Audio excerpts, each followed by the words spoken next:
सब सारे जो वाहन है वो बहुत बंद हो गए थे, मतलब चलना, तो उससे ट्रांसपोर्टेशन परिवहन जो बंद वायु हो गए थे। प्रदूषण हुए वो बहुत।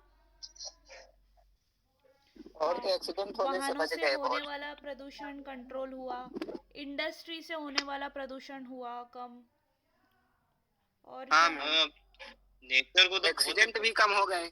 एक्सीडेंट तो बिल्कुल ही कम होगा, जीरो ही होगा। जब वाहन ही नहीं चलेंगे तो एक्सीडेंट भी कम हो जाएंगे। आपने एक चीज अगर नोटिस करी हो तो जो मृत्यु होती थी वो भी मिनिमम हो गई। मतलब उस कम हो गई। दरमियान लॉकडाउन के टाइम पे जो, अगर देखा जाए तो जो इंस्टेंट हार्ट अटैक वाले जो केसेस थे वो ही थोड़े हुए हैं। बाकी लोगों को परेशानियां थी मगर उसके निजात भी उन्होंने घरेलू तौर पर पे निपटा ली है। जो भी उनको परेशानियां थी, लोगों को मतलब मैम अपने कोविड गाँव। 19 हाँ, चांस ये जो इससे जो ग्रसित हुए वो सिटी वाले ज्यादा हुए हैं गांव की तुलना में। गांव के लोग तो अब हो रहे हैं क्योंकि अभी वही। अपना परिवहन चालू हो गया है। अदरवाइज पहले गाँवों में तो केसेस थे ही हाँ कहाँ। मैम। हाँ मैम, उनको इतना इफेक्ट नहीं पड़ा जितना कि ये शहर शहर वालों को जितना पड़ा। देखो, एक चीज की अगर हम तारीफ करें तो वो गांव वाले, ग्रामीण जो हमारी जनता है वो बहुत आगे है। किस हिसाब में, एक तो वो सोशल डिस्टेंसिंग का सही तरह से पालन या उसका आदर मतलब करती है। दूसरी चीज, उनकी यूटिलिटीज, उनकी ज़रूरतें उस तौर पर नहीं है कि उनको बाहर जा कर के मतलब कुछ करना पड़े।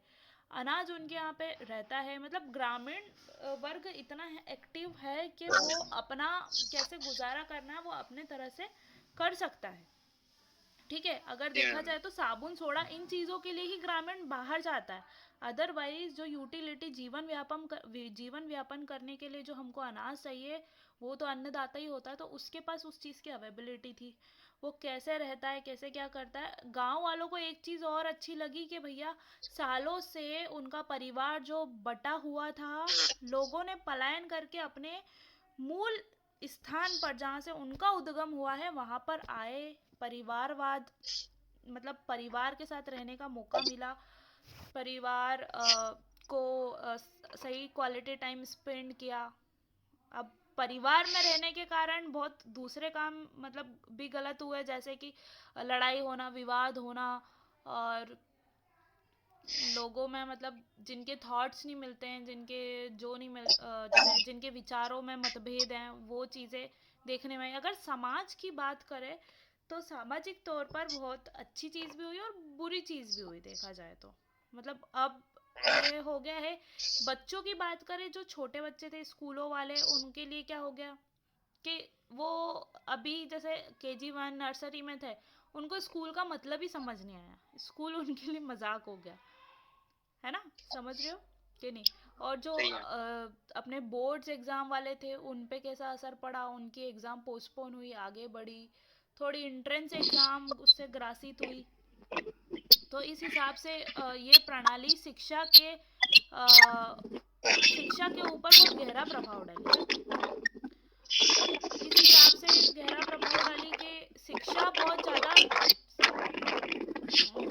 टेंशन का मुद्दा हो गया था, हमारी चिंता का मुद्दा हो गया था कि कैसे हम शिक्षा के लिए नई चीज़ें का वो करें, निदान करें। आपको क्या लगता है? मैम समय के लिए तो देशवासी भी घबरा ही गए थे कि पता नहीं ये कब तक रहेगा हाँ, स्टार्टिंग और में इससे तो कब तक निजात मिलेगा। हाँ, ये एक फोबिया हो गया था। जिसको भी होता था वो कोरोना से कम ग्रासित होता था, वो डिप्रेशन और टेंशन से ज़्यादा ग्रासित हो जाता था। वो चीज़ होती थी। ऐसे केस हुए हैं मैम कि वो डर के मर गए। हाँ, ऑब्वियस सी बात है। और जब जैसे अगर उसको कंटेनमेंट जोन या फिर जो घर के आगे बैरिकेड्स लगाना, उससे मतलब अपने आसपास के लोगों ने, बहुत सौ ने बुरा व्यवहार भी करा। मतलब उनके नज़रों में ये चीज़ हो गई कि इनको हमको हीन भावना से देखना, मतलब वो जो भी देखते हैं वैसे रहते हैं। और जो कुछ लोग उनके सपोर्ट में भी रहते थे, जैसे उनको सामान पहुंचाना, उनको किस तरह से हेल्प करनी है वैसे हेल्प करना, हर चीज़ से कैसे उनको मतलब, क्योंकि हमारा जैसे जो भी ग्रासित होता था तो स्टार्टिंग में तो पूरा का पूरा कॉलोनी को ही कंटेनमेंट कर दिया गया था। उसका कारण बताओ कि पूरी कॉलोनी को कंटेनमेंट क्यों करा था सरकार ने, शुरू में कैसे कंटेनमेंट किया था, उसका कोई एक आध एग्जांपल। मैम उसका ये था कि जैसे पूरी कॉलोनी को इसलिए किया था कि उस कॉलोनी से बाहर कोई जाए ना, जिसके कारण अगर वो गया तो हो सकता है कि और चीजों को भी ग्रसित कर दे वो चीज, वो हाँ वायरस, इसलिए वो बैरिकेड वही लगा के घर के बाहर से पूरी 3 गलियां या लगभग एक आधी कॉलोनी को पैक कर देते हैं और आसपास से ही एक टाइम टू टाइम वहां पे जो डेली यूज के सामान रहते हैं वो डिस्ट्रीब्यूट कर देते थे और उसके बाद फिर वापस से उस जगह को लॉक कर देते। किसी व्यक्ति को अगर ज्यादा कुछ जरूरी काम से जाना होता तो ही उसको जाने देते थे, नहीं तो आपको वापस भेज देते। बिना मास्क के किसी को भी आगे तक नहीं आने देते थे बैरिकेड के, और पूरे टाइम तक वहां पे पुलिस तैनात रहती थी। हाँ और क्या आपने देखा? उस एरिया को पूरे 14 दिन तक लॉक रखते थे और उसके बाद जब तक वो व्यक्ति ठीक नहीं हो जाता है तब तक उस एरिया को कंटेनमेंट जोन घोषित किया रखते थे।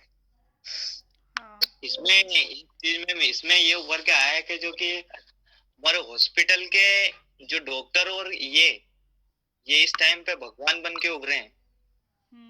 बिल्कुल सही। बहुत सारे डॉक्टर्स को खुद को कोरोना हो गया था, मतलब इलाज के दौरान उन्होंने अपनी जान की बाजी लगा दी एक हिसाब से तो। हाँ उस दौरान उनको मतलब ऐसा हुआ कि वो 24 घंटे लगातार 7 दिन 8 दिन उनको पूरा पीपी किट पहन करके, पीपी किट के अंदर भी वो 2 मास्क लगाते थे ताकि उनको वैसे कोरोना वायरस का संक्रमण ना पहुंचे। कोरोना वायरस पकड़ता किन लोगों को है? इनका इम्यून सिस्टम बहुत कमजोर होता है। हाँ जिनकी इम्यूनिटी बहुत लो रोग होती है, प्रतिरोधक क्षमता जिसकी कम होती है, जो बहुत थोड़ी सी चीजों से बहुत जल्दी बीमार पड़ जाता है, जिसकी बॉडी खुद, जैसे हमारी बॉडी में ऐसी बहुत सारी चीजें होती है जो अगर हम बीमार पड़ते हैं वो खुद से बूस्ट अप होने की कोशिश करती है, खुद से ही सही होने की कोशिश करती है। कितनी बार अगर हमको बुखार होता है तो हम हर बार बुखार की दवाई लेते हैं क्या? नहीं लेते। मैडम। सर्दी होती तो हर बार ही लेते हैं क्या? नहीं लेते हैं। कुछ टाइम पीरियड या कुछ टेन्योर के बाद में आप देखना जिनका इम्यून सिस्टम वीक होता है उनको बिना दवाई के आराम ही नहीं पड़ता है, उनको लेनी ही पड़ती है। मतलब अगर हमको कुछ भी हरारत या कुछ भी मामूली सा बुखार है या जो भी कुछ है, तो हमारा अगर इम्यून सिस्टम स्ट्रांग है तो हमको एक टाइम सिर्फ आराम कर लेने से ही, या एक टाइम जैसे अगर आपको उल्टियाँ हो रही है, बदहजमी हो रही है, तो उसमें आप एक बार का उपवास करके ही अपना वापस से बूस्ट अप कर सकते हैं, अपनी बॉडी को बूस्ट कर सकते हैं। मगर इसमें ये देखने को आया जो हमारे 60 वर्ष से ऊपर है, सीनियर सिटीजन है, बच्चे हैं और गर्भवती महिलाएं हैं, और जो भी हम देख सकते हैं जिनका इम्यून सिस्टम वीक होता है उनको कोरोना वायरस जल्दी पकड़ता है। क्योंकि क्या होता है, जैसे ही वो हमारे ब्लड में जाता है या जो भी डिसॉल्व होता है, तो हमारे अंदर अगर रोग प्रतिरोधक क्षमता है तो हमारा वायरस ज़्यादा इन्फ्लुएंस नहीं करेगा, अपना प्रभाव ज़्यादा नहीं फैलाएगा। ठीक है, आप सभी जानते हो ये चीज़ है। और अगर हमारे बॉडी में रोग प्रतिरोधक क्षमता है तो वो ही काट करके कोरोना वायरस को ख़त्म कर सकती है। तो रोग प्रतिरोधक क्षमता एक नई वो चीज़ है कि हमारा जो खान पान, हमारा व्यायाम और हमारी क्या लाइफ स्टाइल है उसको अगर हम अच्छे तरीके से मैनेज करते हैं तो वो हमारे लिए बहुत हेल्पफुल होती है। आप लोगों के क्या विचार हैं इस पे?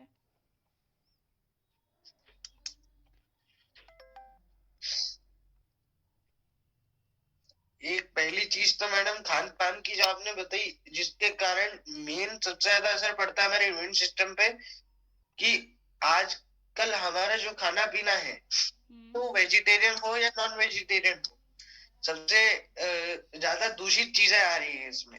हमारे जितने भी क्रॉप्स आते हैं उसमें सबसे ज्यादा मात्रा में फर्टिलाइजर्स और पेस्टिसाइड्स का इस्तेमाल होता है, सही है। जो कि डायरेक्ट हमारी बॉडी पे असर डालते हैं।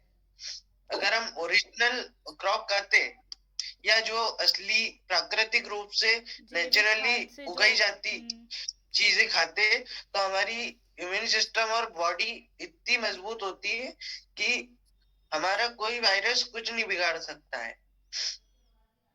पर आज की तारीख में हमारे जो जितने भी खाने पीने की चीजें आ रही हैं सब ही केमिकल्स से भरपूर आ रही हैं। ऐसी कोई सी भी चीज बची नहीं है जिसमें केमिकल या फर्टिलाइजर का उपयोग नहीं किया गया हो। बिल्कुल सही। जिसका मेन कारण सबसे ज्यादा असर हमारी बॉडी पे होता है। हाँ बिल्कुल सही।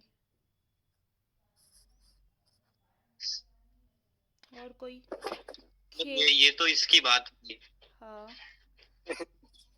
लेकिन मैम इसके मतलब रोकथाम के लिए गवर्नमेंट ने भी तो बहुत सारे सुझाव दिए थे, बार बार एडवर्टाइज भी दे रही थी, जैसे कि मास्क पहनना, सैनिटाइजर करना और दूरी डिस्टेंस बनाए रखना। हाँ संजय, वो उस पे देखो, उस पे मतलब आपका पॉइंट पूरा बिल्कुल सही है, मगर मुझे ये बताओ कि ये जैविक सॉरी अपनी जो पेस्टिसाइड और कीटनाशक है इनसे कैसे निजात पाए, ये तो मेरे को भी वैसा है, मतलब हमारे ऑर्गेनिक फार्मिंग करके। मगर बड़ा मुद्दा ये आता है कि ऑर्गेनिक फार्मिंग जो हम करते हैं तो हमारी पैदावार उतनी नहीं होती है। नहीं मैम, उतनी होने में टाइम लगता है। टाइम लगता है, हाँ टाइम मेरे को ये चीज बताओ, मैम क्योंकि ये चीज का आप ही लोग अच्छे से मेरे को आंसर कर सकते हो।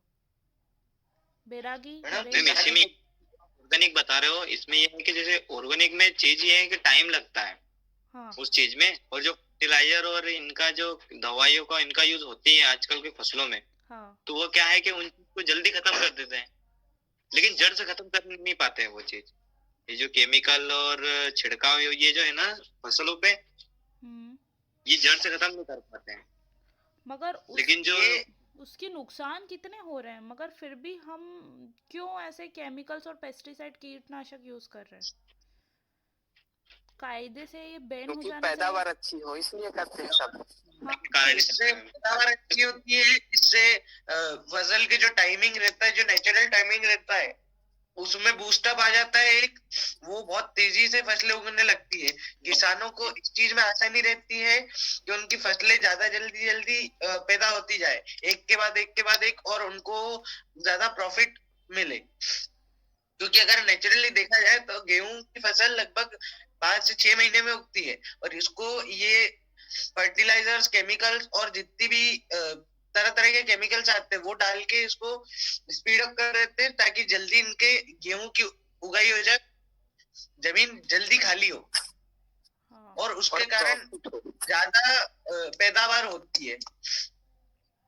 बस इन दो लालच के चक्कर में आके किसान फर्टिलाइजर और पेस्टिसाइड डालने लग गया, जिसकी सबसे ज्यादा दिक्कत हमारे इम्यून सिस्टम और पूरी बॉडी झेल रही है। ये बहुत एक मेन पॉइंट है हमारे इम्यून सिस्टम के ऊपर, क्योंकि आज अगर आप जो घी भी खा रहे हो, अगर वो मार्केट से खरीदा हुआ है तो वो भी आपको प्योर फॉर्म में नहीं मिलेगा। दूसरी चीज, तो लालच के कारण हो रहा है ऐसा। हाँ डालडा घी बना रहे हैं, सारी चीजें ऐसी, मतलब सब मिलावटी चीजें आ रही हैं, हर चीजों में मिलावट हो रही है। आपको नहीं लगता ये एक बहुत गंभीर समस्या है हमारे समाज की या हमारे देश की? मिलावट को नहीं रोकना चाहिए?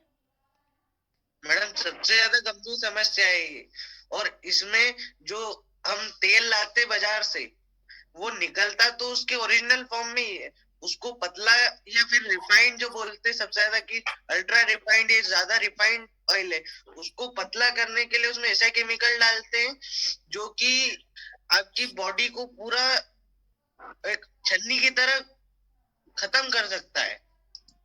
इतना खतरनाक केमिकल होता है।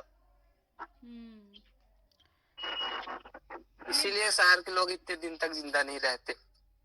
हाँ ये पॉइंट है। कहीं के भी जिंदा नहीं रह सकते। अगर ऐसे खतरनाक केमिकल्स और थोड़े दिन अगर हमारे बॉडी में प्रेजेंट रह गए तो ये बॉडी या तो कैंसर का शिकार हो जाएगी या फिर कोई बड़ी घातक बीमारी इसको पकड़ लेगी, फिर हम किसी काम को करने लायक ही नहीं बचेंगे। तो वो इम्यूनिटी सिस्टम को कमजोर करती है ना, ये फर्टिलाइजर और ये जो खान पान की चीजें हैं, इसी के कारण ये कोविड-19 जल्दी एक्टिव हो जाता है बॉडी के अंदर। कोविड-19 ही नहीं, और भी सारी बीमारियां जो हम जानते भी नहीं है हमारा कौन सा पॉइंट वीक है, कब हमको पकड़ लेगी। पहले के टाइम में डायबिटीज सुना था, कभी सुनते थे इतना ज्यादा होता है? आप जब छोटे थे जब सुनते थे? आज के टाइम में इतना नहीं कॉमन मैडम, चीज हो जाती है डायबिटीज और हार्ट अटैक।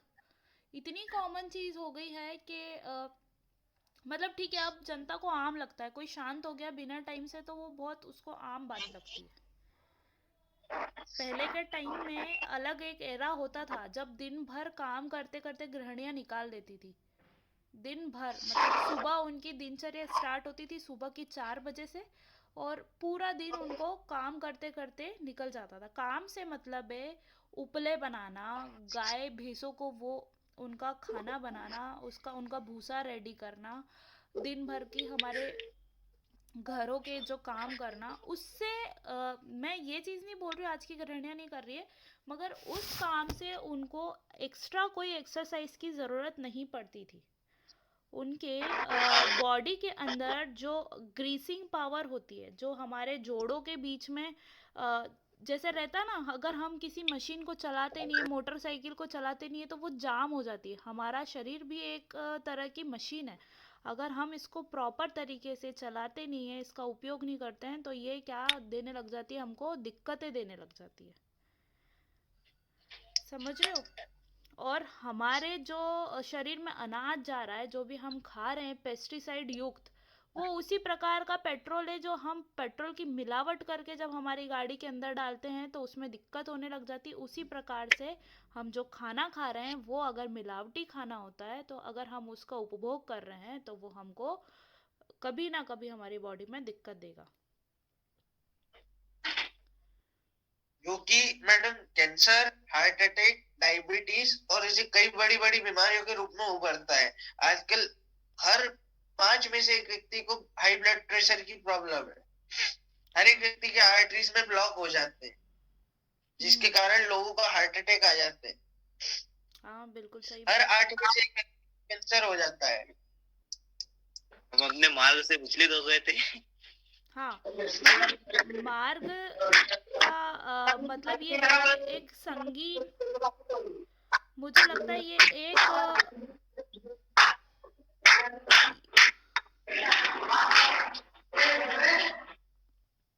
मतलब अगर देखा जाए तो ये एक हमारे मौलिक अधिकारों का भी हनन होता दिख रहा है इसमें इनडायरेक्टली।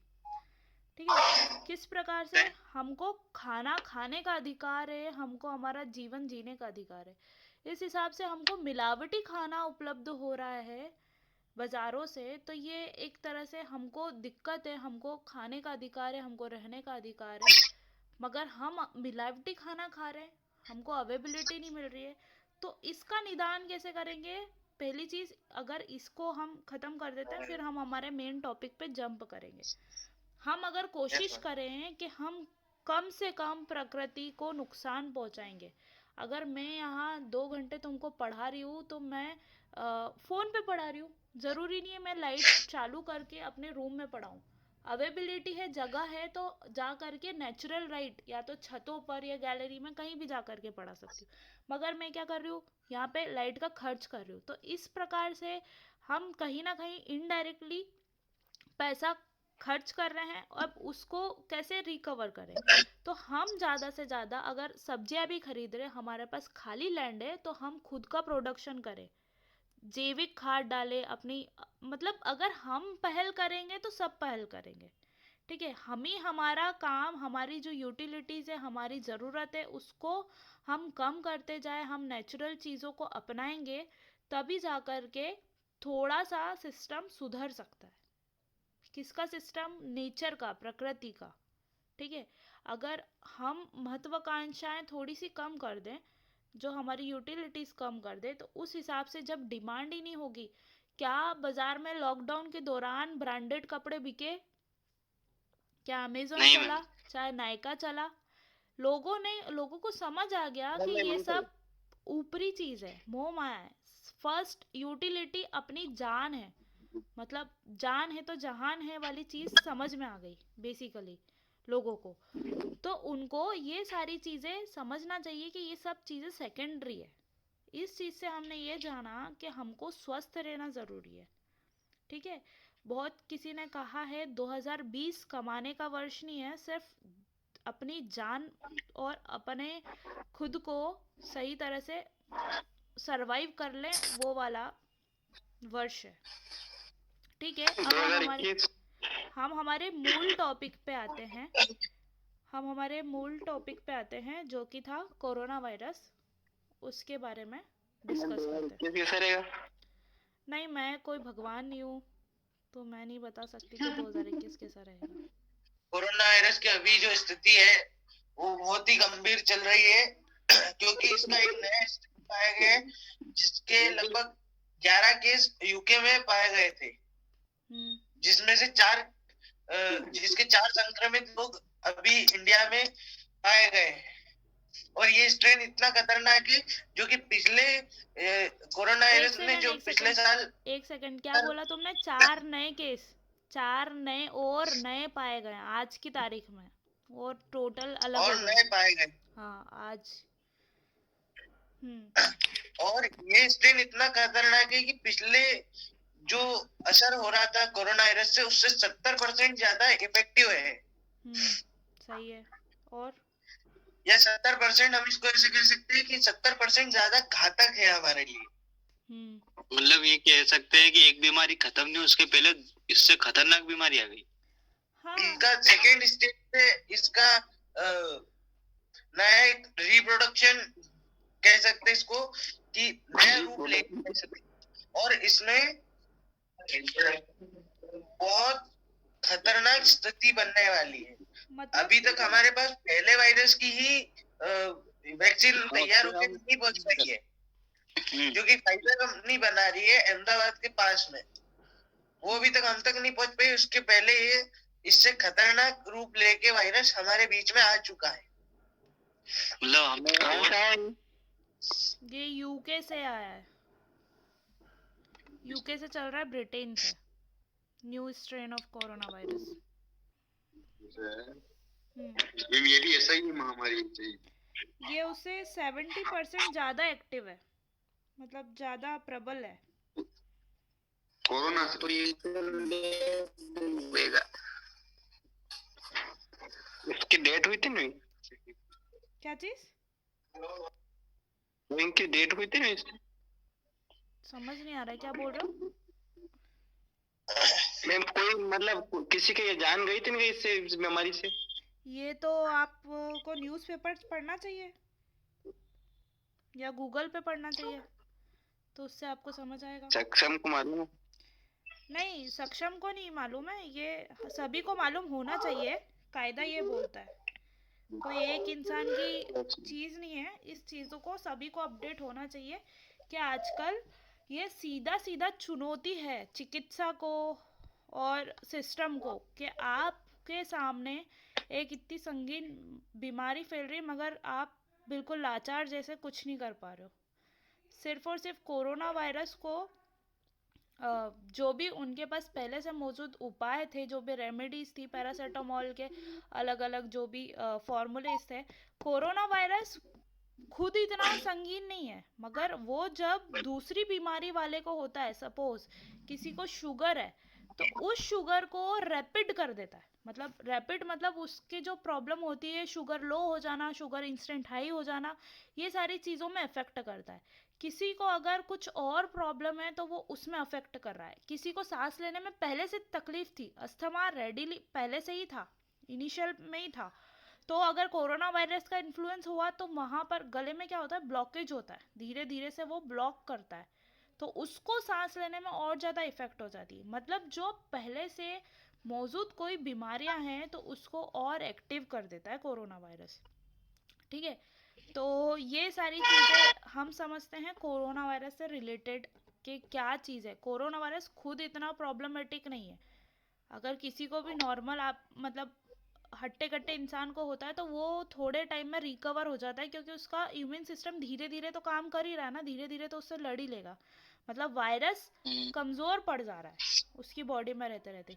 मगर अगर किसी इंसान को हाई ब्लड प्रेशर भी है, उसको फलाना को शुगर भी है, और भी कोई प्रॉब्लमेटिक बीमारी है, उसके कांटेक्ट में अगर कोरोना वायरस आता है तो वो और संगीन हो जाता है।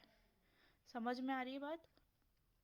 तो यस वो मैडम। दिक्कतें होती हैं। हाँ उसके लिए जो हमारे पास पहले से मौजूद कुछ जैसे दो दो दवाइयों के बारे में या दो वैक्सीन के बारे में मैं डिस्कस करूंगी।